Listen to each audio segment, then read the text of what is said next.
You are listening to Roots and Rise with Kels and Maddie. Rooted in wisdom, rising together. Hello. Hey.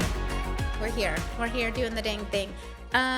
Okay, we have an interesting topic today. Yes, we that do. I haven't actually heard much spoken on this. Yeah, because I think that this is, and I want you to. Oh, sorry. Okay. So here's the deal. Today we're going to talk about adult bullying because it's very clear that this is a thing right now. But I'm not seeing a lot of things on it. No. Not a lot of people are talking about it. And I'm like, why are we not talking about this when it seems extremely prevalent? And if you listen to our last episode, you will know as a mad scientist, I get a little bit attached to things.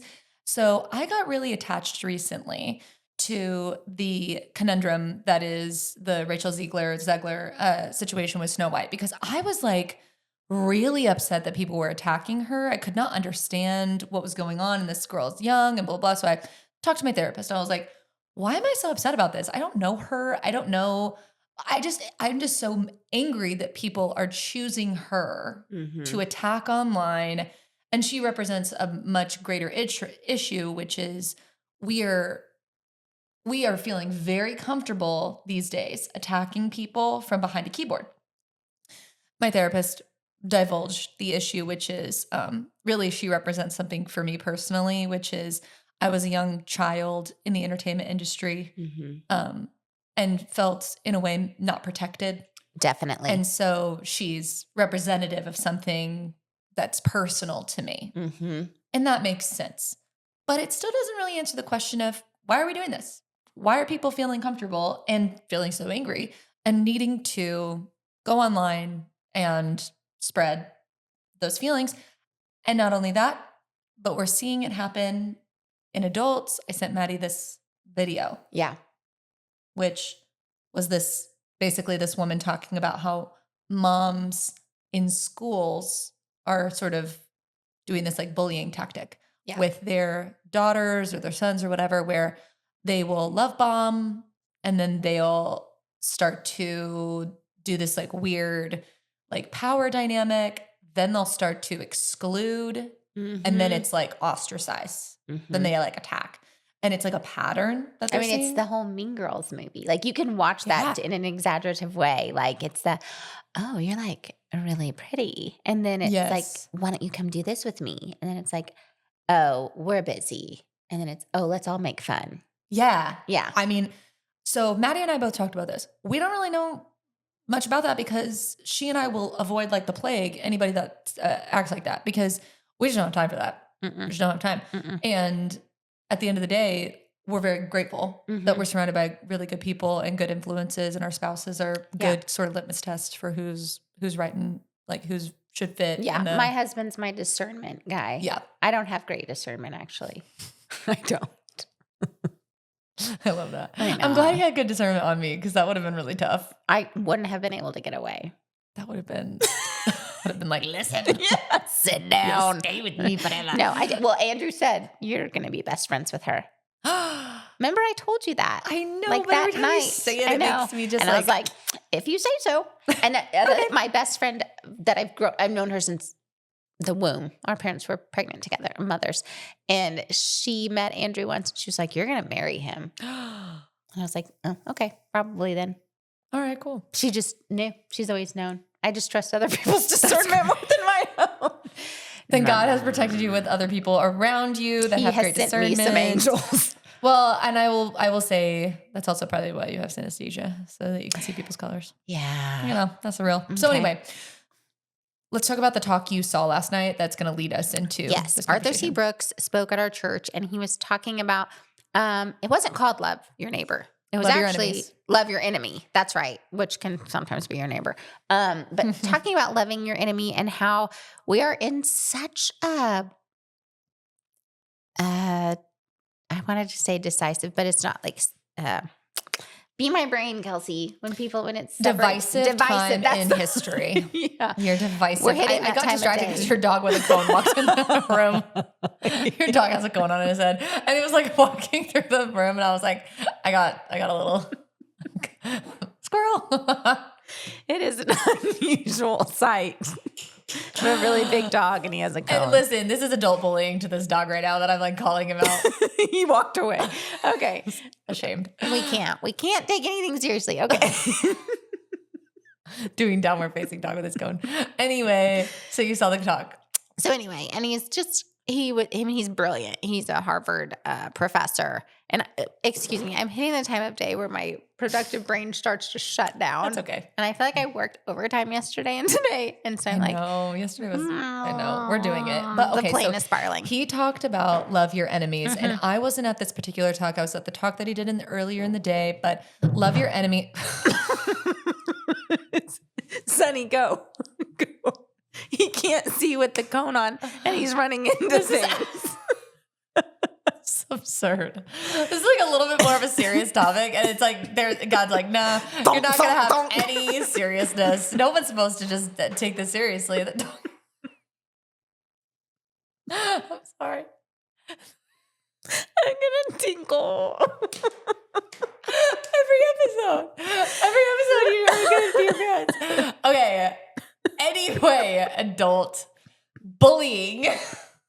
So done. Okay. Love your enemies. He was talking about how we are in a very divisive time in our nation where people with differing politics with people, Okay. people with differing politics cannot get along. They can't have a very normal conversation with people about things that are a very hot button topic, which is funny because on the way to see Maddie this morning, I was having a conversation with myself about politics because I don't trust really anybody to talk to about it. So I literally will talk to myself about my own particular political beliefs. And I wish it wasn't so taboo / dangerous to share your political beliefs. I think it's weird actually that we can't talk about it. But then also, I don't think it's weird because we are in a literal time in history where half the country thinks that we're going to war, like in any minute. The other half think that we are thriving to the best that we've ever thrived in our nation.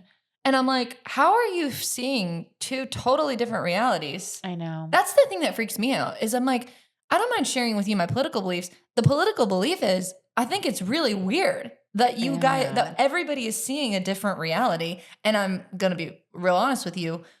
There is not a person I could sit down with where I wouldn't be able to see their perspective. I'm able to see it all. I'm able to see it. That is, okay, so the thing he said that was so powerful was, it's easy to side with the people who think the same as you. Sure. When you're discussing anything with someone who thinks, so say we have the same perspective on something. How about I take the side of the person I disagree with and talk about it with you? How would that look? How would that feel? That's courage. That's seeing the other side. That's exploring that. That's maybe standing up for, hey, yeah, we believe differently. I also see where they believe this. I see that. I will say this. I'm not ashamed at all to say that there's not a single person unless their beliefs are like, I mean, Charles Manson and I are not gonna we're not gonna see eye to eye. That's that 3 or 5% on each side. Yes. Extremist. I would say the extremist where I would say that you have every right to believe what you want to believe. We have this family rule in our home. You have every right to believe what you want to believe, but you cannot act however you want to act. You cannot behave. So you can feel how you want to feel. You cannot behave how you wish to behave. There are limitations because in our family, we have to be compassionate and considerate of one another. So again, like my daughter may be raised in the same home as my other daughter, but they may come out completely different. And no matter what, we will raise them to see one another, love one another fully, and do life side by side, regardless. I always think of it as, we're very divisive. Now that word is finally in my brain. We are divisive as a nation. But if I were to be in a plane crash left on an island, I would not know or care what people's political or religious beliefs were. I would try to save as many people as I could. Yeah. It would be the human life that I really put first, which is what we've stopped doing. Yeah. And I think it gets down to like I've had many conversations with people regarding religion, what the Bible says. I just have I'm so grateful to be a Christian and to be able to follow Jesus. Uh-huh. That being said, people make really absolute statements, Yes. and you're just not really going to find that with me in my walk with the Lord, because I leave a lot of room for the Lord to work and for me to see change over time that may not necessarily still be applicable 2,000 years ago. For example, we all know that there's a verse in the Bible that talks about pork being unclean. Mm-hmm. Well, we are so thankful that by the grace of God, we have the ability to clean a lot of our food up And eat bacon. and eat bacon. Now, there are other religions that still do not, like, they will not eat pork, and that is to be respected. Let Yeah. them do so. But there are other people that they may have believed that at one point, they've changed their belief, and they should be accepted. It does not, we are, no one, because at the end of the day, I will stand by this, and this is the hill I'm going to die on. I cannot, nor would I ever want to be, the ultimate judge. I No. cannot, nor will I No. ever be the judge that the Lord will be. And so all I can do is do the work that God has called me to do, so that when I die and I reach heaven and I am face to face with my God, he will say, well done.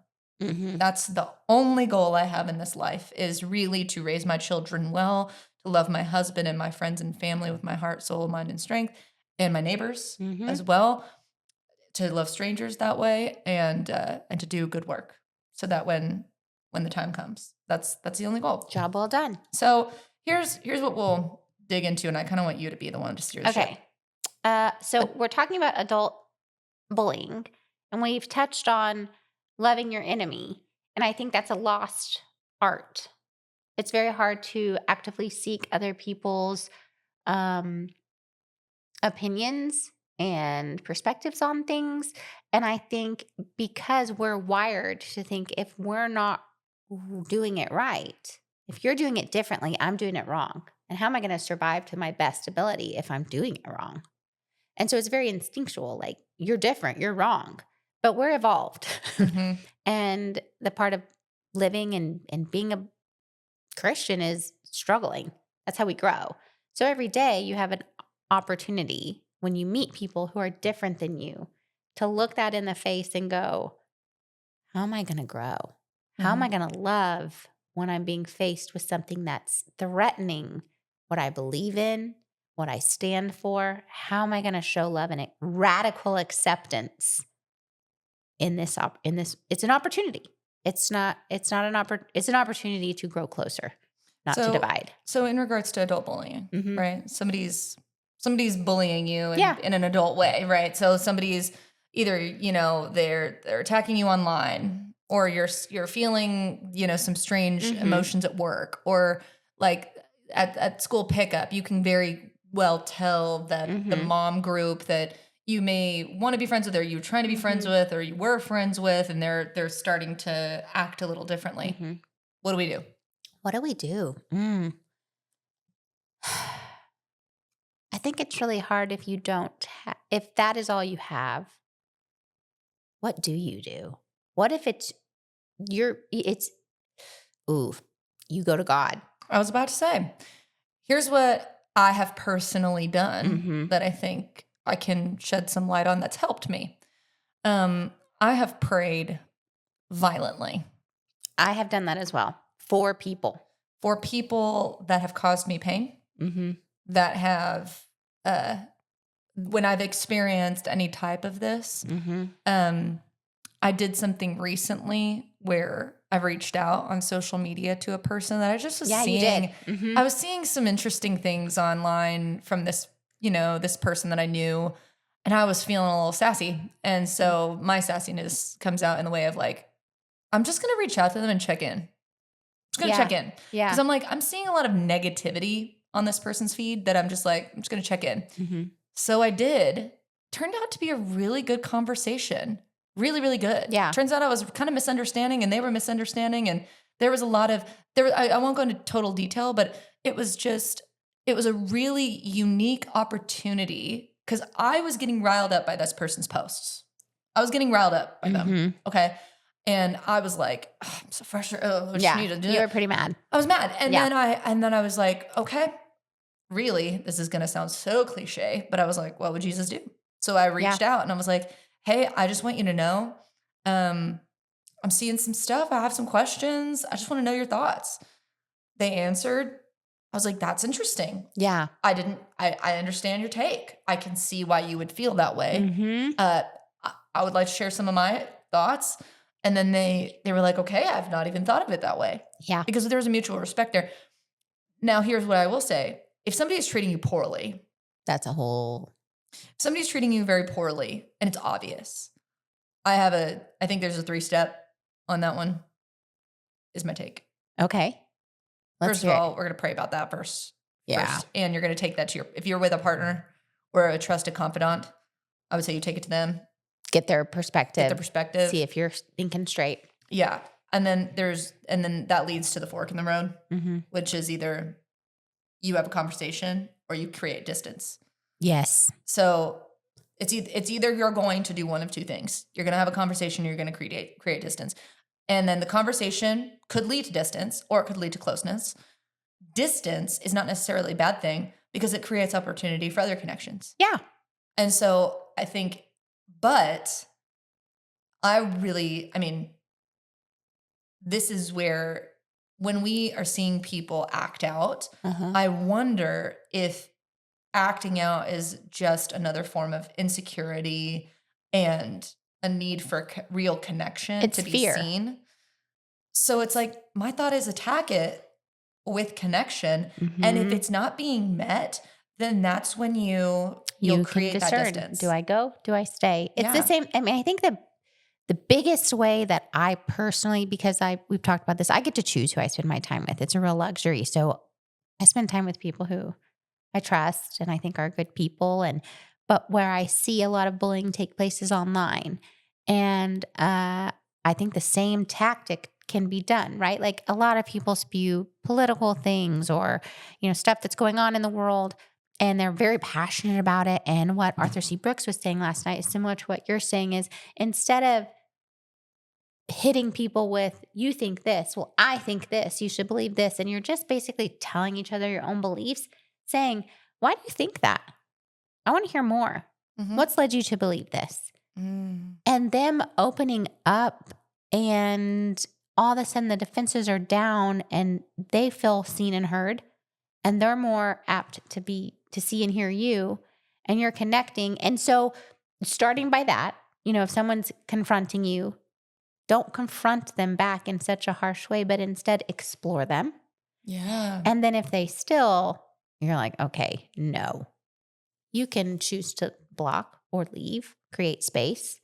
Or if you maybe find your best friends with different viewpoints on things. And here's the other thing too. Like, I think curiosity is an underutilized tool Oh, I love that. when it comes to really breaching this topic. Mm-hmm. Because I think staying really curious about people is a real way to address behaviors. Because we are so bad about making assumptions. Yeah. We don't stay curious.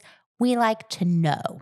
Yeah. And we will make up stories in our head in order to know, in order to not have to not know. Yeah. And something he makes, I think, a point about too, like regarding like assumptions. Like he talked about this a little bit about the family members. Like he doesn't believe in like disowning your family members based on their political beliefs. Right. He's like, that's not abuse. And abuse is like different than just believing something different. But I can also, on the flip side, on the devil's advocate side, I can see how somebody who takes their beliefs very personally, Mm-hmm. if somebody is directly against that belief system, Mm-hmm. how that could feel like a personal attack. Oh, yeah. I could see it. And so again, I think it's like if a conversation can happen, if conversing can happen, and both parties are willing to hear and listen, that's where magic, I think that's when truly God is able to work. I Mhm. actually I was thinking about this morning, um, that I'm not necessarily sure. I couldn't say this for a fact, and you're welcome to disagree with me. Yeah. I'm not really sure if if he like sends people so much as he uses people. Oh my gosh, he uses people. Right. Like I I agree think with that. I'm not sure he sends people to the Oval Office so much as he is able to use them when they are there. Yeah. I do not necessarily think he makes things occur so much as he can use what has occurred. I was thinking about the difference between free will, and this kind of goes along the lines of like being, using your free will. Mm-hmm. He can use, if you choose to do good, say good, put good out into the world, if you choose to be kind, say positive things, include others, if you choose to to do good and be good, he can really use that for the kingdom the same way that he can use being a big bully. He can Mm-hmm. use that too. But I bet it does make a really positive dent for the kingdom when we choose good and do good. Definitely. You know, I fully believe there's no way he sends people. He sent one person, he sent one person. and that is the only one that's it. set higher than us, because Yeah. the rest of us are all the same. Mm-hmm. We're all equal playing field. Some of us are more usable than others, Yep. but no one is the chosen one. There's Yep. only one. Oh, amen. I love that. Mm-hmm. Say it again for the people in the back. There is only one chosen one. Woo! Woo! We love you, Jesus. It's not us. It's not us though, thank God. So, okay, moving right Yeah. along. I kind of want to get into this. Yeah. Why does it happen? Why does this happen? Fear. Because if we're different, we're wrong, and we're not going to be powerful and survive. Human instinct is to become powerful, Mm. right? How do we love someone that's different from us? Because that makes us vulnerable and wrong. And who survives? That's not the most powerful. That's a lack of belief. The inability to see other people's goodness despite your disagreements is a lack of belief in Mm. something bigger than everybody. I think that's like just it. Mm-hmm. That's just it. That's just it. No one is out to, some people are. Very few people are out to personally attack you with their belief systems. Mm-hmm. It's all about them. Mm-hmm. If you can't see someone else's perspective or point of view, it's probably an issue within you. Mm-hmm. Yeah. I think, yes. I think that a lot of the time we do not have the patience to put someone else's shoes on and walk a mile. I just don't think that a lot of us have that patience to really see where someone else is coming from, all the way back from, their childhood, why their decisions are what they are. And It's so true. Everyone I take the time to sit and talk and discover and be curious about, I have found, oh, wow, I absolutely can see why you feel that way. That's never happened to me. I don't understand that perspective. That never occurred to me. mm-hmm. You don't know what you don't know, and you Yep. don't know everything about everyone. Yeah. Yeah. Yeah. And I think that what would be really beneficial, if you're in a place where you're like, I believe this thing with my whole heart and whole soul, and believe that anyone that believes otherwise is wrong. If you're in that boat, and if you're also in the boat where you're getting online and you're posting negative things on other people's accounts, I highly doubt that a lot of Or our even listeners on your are doing that. own. Or even on your own. Yeah, I mean, like, just I think that this is my challenge is before you do any of those things, before you post on someone else's account something negative, or even if you think it's funny, even if it's a joke, before you start talking to somebody about your beliefs where you're very aggressive and vigilant, and there's a chance that they might not believe the same thing.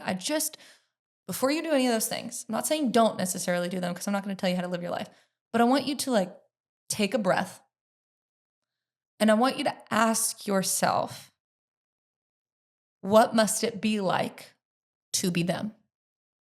Just like a minute, just to put yourself in that person's shoes. And here's what I'm going to say. There are several people in my life that I look at, and Maddie's one of them, where I'm just like, oh my gosh, what it must be like to be her. She's amazing. She's just a shiny, bright, beautiful star in the sky. I just want to follow her around everywhere. If you know her, if you know her well like I do, you know that I still kind of want to do that because I know her strength. I know her resilience. I know her kindness. I know her heart. But I also don't know if I could do the things she's done. I don't know if I could get through the things that you have gone through. We have gone through such different trials, both extremely difficult paths, very, very, very challenging. It's why I think we love each other so much, is because we both have been through hell and back and come out the other side and are finding joy regardless of that. But if you see Maddie and you think she has it all, and that you're like a mean comment, like I know for a fact people have messaged her mean things in the past, they don't know a single thing about what she's experienced. They don't know a thing about what trials she has seen and hardships she has experienced. And so how do you think that would make you feel if you've been through something, but you're trying your hardest to be optimistic and kind and putting love into the world? Maybe you're having a hard day and then somebody shoots you down with an arrow of words. And that was just the straw that broke the camel's back. Don't be the person that was responsible for being the straw that broke the camel's back. A lot of people that, I don't mean to interrupt. No. Lot of people feel like they're responsible for making people better, for changing their mind, for making them see the world the way they do. We can't do that. We have to show them. Yeah. It's not our job to tell you you're wrong. Right. Unless you're murdering somebody and Well, it's that like, is sit wrong. down, Yes, you're that's wrong, go to That's jail, bad. whatever. Mhm. But you think differently than me? Okay, tell me about that. What have you been through? The worst parts of me have always come out during the hardest parts of me.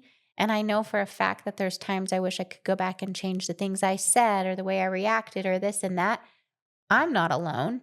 There's billions of us out there doing that right now. I'm not going to take it personally most of the time, because just because someone says something or feels something doesn't mean they're right. Sure. I know who I am. I know what I believe in. I know what's right. I know I can be wrong. And I know I've changed my mind about a lot of things. And pretty much everything I ever said in an absolute, God has gone, I'm going to show you a little different. Yeah. It's like having kids. Oh, I would never. Oh, well, guess what? It's life, man. It's life. You can change your mind. You're not going to always be right. My life got changed the other day when I saw an AI generation of an angel.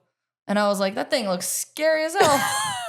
And I was like, wait, you're saying that's an angel? That thing is a big old eye with a bunch of suns around it and stuff. No, y'all, I saw this AI regeneration on YouTube and I was like, and it was like, this is actually what angels look like you need to according stay away to the Bible. from that stuff. I know, but I was like, but they were like, this is what is according to the Bible. This is what it looks like. And I'm like, well, no kidding, because there's a bunch of people in the Bible that were like, I'm really scared of you, angel. Oh, well, no yeah. joke, I'm scared if you look like that. You're showing up in my cave. You know what's so funny to me? This is off topic, but I'm already off topic. Our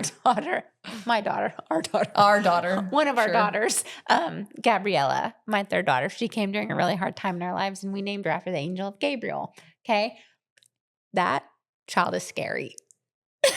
Like, she has the resting biatch face Mhm. to end all RBFs. Like, And that is in she is honor of the terrifying. angel.